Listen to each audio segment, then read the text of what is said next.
Hello there Year 9 students, parents and carers. My name's Ed Whiffin, Deputy Head Teacher here at Feltham Community College. I have the responsibility of the curriculum and timetable, and this presentation is designed to give you the general information about the options process. I'm going to start by giving you a brief outline of this, and then I will pass on to Miss Greenland, the Year Leader, who will give you the information about the transition from Key Stage 3 to 4. I want to start by apologising that we're having to do this virtually. It's not ideal, but we do endeavour to be as informative as possible in this process so that you can make the right choices. The main focus this evening is the Year 9 students. It's about them making the right choices. On the FCC website is the option booklet. We'll also give this booklet to students the week before the option module opens for you to do the online forms. But this is designed to give yourselves and the students all the information in order to make the right decision about what options to take going forward. Please take your time to read the welcome pages, as this explains the difference between GCSEs and BTECs. The main difference being that GCSEs are taken with a final exam at the end of the course, and BTECs are a combination of coursework and exams throughout the 2 years. The subject information pages are really informative. They give you information on each specific course, which is, for example, what the course involves, how they're assessed, which staff you need to speak to, and what career opportunities there are. In addition to this, you'll have specific sections. In the core or compulsory section, this refers to English, Maths and Science. They're assessed as GCSE grades, but they're the ones that you don't get a choice at. Compulsory subjects, we just need to we do them anyway. We carry on with those as we would do normally. But also students will have a core PE, selection of lessons, citizenship and financial capabilities. And the reason we do these is so that we can broaden their understanding about the wider world, and these qualifications aren't, or these subjects aren't actually examined subjects, so therefore they will just take part in those to get a broader and wider understanding. In the options sections you get a chance to select 3 subjects, and in the booklet it gives you a real key breakdown of what those subjects are.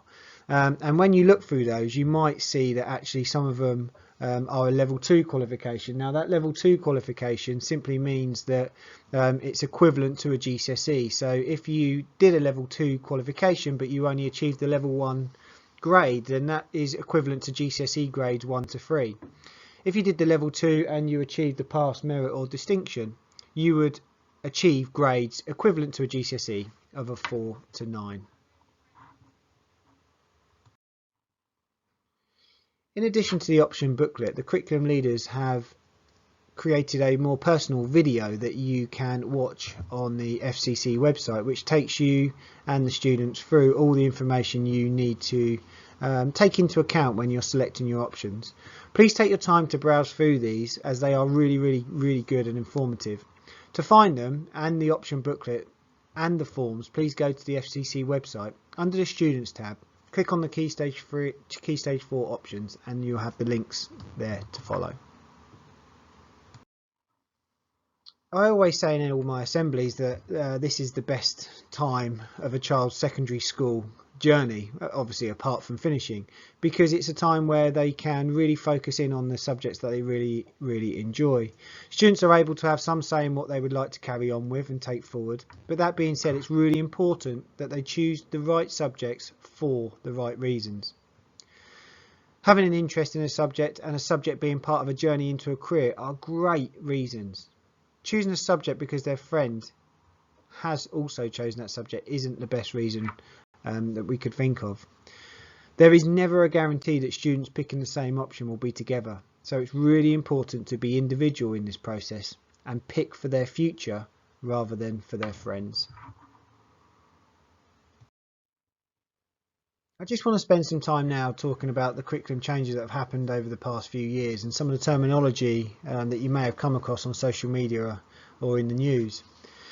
Vocational subjects are similar to the BTECs, what we were talking about earlier. They also include OCR Nationals, and these are coursework driven subjects with elements of external exams, and these are equivalent to 1 GCSE grade. So if you're that type of learner, enjoy working on things progressively over the 2 years and getting awarded grades for that, then that may be an option for you going forward. Grades at GCSE have been A star to G for a number of years. However, these have now changed to a new grading system of 1 to 9. 1 being the lowest grade and 9 being the highest grade. Therefore, 7, 8 and 9 in the highest grades equivalent to the A star to A in the old system. And the C grade is now equivalent to a 4, which is what we class as a standard pass, or a 5, which we class as a strong pass. Now, if you get a 4 in English or maths, that does count as you passing them. If you get a 5 in English or maths, then that's a stronger pass in those subjects, for example, or in science or maths, etc. You will also hear on the news about the English Baccalaureate.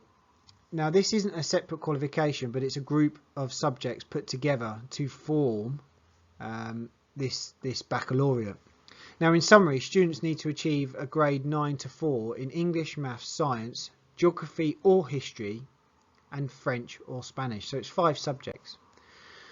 At Feltham, we don't insist that students pick these subjects to make up the English Baccalaureate, but we do encourage students to take these subjects if they are interested in going to university in a few years. And the reason being that some universities, specifically the Russell Group universities, would look at students' GCSEs and see whether they've studied the English Baccalaureate as part of their recruitment process and vetting process to get them onto the courses there. So please bear this in mind when you're making your options.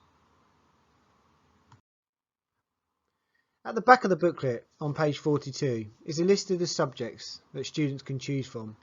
We no longer put our subjects in 3 columns to pick from.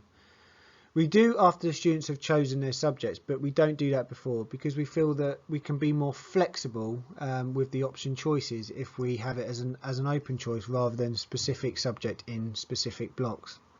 However, there is a caveat to this, and not all students do get their chosen option, which is why we asked for a reserve choice as well.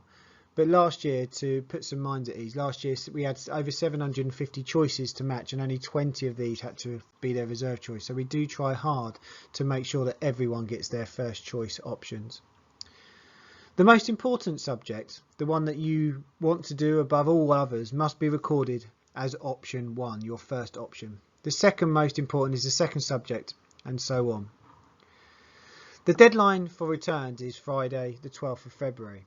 If you have an issue with on the online form, then paper copies are available at the year office. It is not a first come first served basis.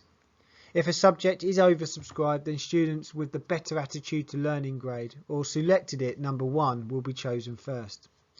The technology subjects are the only ones that are limited places, and this is due to the facilities that are available. If numbers are too low for specific subjects, we may decide not to run that course. If a student cannot have the option they wanted, then they will be spoken to and a choice of other subjects will be given. There are only a few subject combinations that cannot be taken together. The information about this is on page 42 in the option booklet. It's really important that you understand which combinations you can do. This isn't the school saying you can't do a specific combination, it's the government saying that these 2 qualifications are too similar, so therefore a student cannot take them together. If forms coming after the 12th of February, it might not be possible to accommodate the student's request, because after this date what I do then is I fix the subjects in the blocks to the best fit of the 3 subjects that students have selected. What I'll do now is I will hand over to Miss Greenland, who will take you through the transition from Key Stage 3 to Key Stage 4. Thank you, Mr. Whiffin. So during year 10 and 11, students will stay in the same tutor group with their form tutor and work alongside Mrs. Turner and myself in the year office. They won't have lessons together as such as a tutor group, and that's why tutor time remains really important, so we can give out messages and do activities that will develop all aspects of a student's well-being, such as careers information and future planning. Punctuality and attendance to tutor time has never been so important, as it sets the tone for the day, allows the student to get organised and in the right zone for learning, and starts developing the most important skills that employers will be looking for, punctuality. Assessment will happen continually in lessons by teachers, and Go for Schools will show grades that have been achieved during modules of each course. Formal reporting home will happen 3 times in year 10 And exams at the end of Year 10 will give us a real indication of how students have approached their new courses. Mock examinations will happen in Year 11 in December, and results will be shared with the students in a mock results assembly in January of Year 11. The jump to GCSE subjects is an exciting and stimulating time. Students will find themselves working in a variety of different ways and being immersed in new teaching and learning styles. Many of the GCSE subjects involve trips away from school and practical assessment elements. Homework and coursework will be set and marked via the online Teams platform. We've all become familiar with this over the last year and is now our main method of students and teachers communicating with each other about work. We want students to be brave as they start their new courses. This is a time to shine if previously shy in lessons, and a real chance for a fresh start if that is what is needed. It goes without saying that enthusiasm for and commitment to all GCSE subjects is of paramount importance. I expect all students to be fully equipped each day with basic equipment, or indeed any specialist equipment for subjects that are being studied. There will be an increase in workload, so time management is really important as students enter Year 10. Dedicated homework time should be planned for at home, away from electronic influences, and students should be forthcoming if they have concerns or are stuck with work and seek their teacher's help straight away. Good attendance to school is one of the simplest ways to guarantee that learning is not interrupted, and although we know children may have to have the occasional day away from school due to illness, there is a clear link between achievement and attendance. As always, I encourage you to keep myself and Mrs. Turner or your child's form tutor informed of any issues that arise or any concerns you have with your child's learning throughout Year 10 and 11. I'll hand you back now to Mr. Whiffin. Thank you, Miss Greenland. Before we finish, please do remember to look at the website and watch the subject videos. These are really informative and will help you to make that choice going forward. I would also like to suggest speaking on the phone or emailing Miss Woodman, our careers advisor. Students have had a really comprehensive package already in lessons on careers and options, but she is available to take any questions if you have them. It's also worth noting that only a few subjects require you to study them at GCSE before A-level, for example French and Spanish. All that information is in the option booklets, but again, if you have any questions, please do email it in to us. Finally, please make sure the online forms are completed by Friday the 12th of February. If there are any general questions, please email Miss Greenland. Any subject specific questions, please email them into the school and the teachers will respond. Finally, thank you for listening to this virtual presentation. Please do get in contact if you have any questions.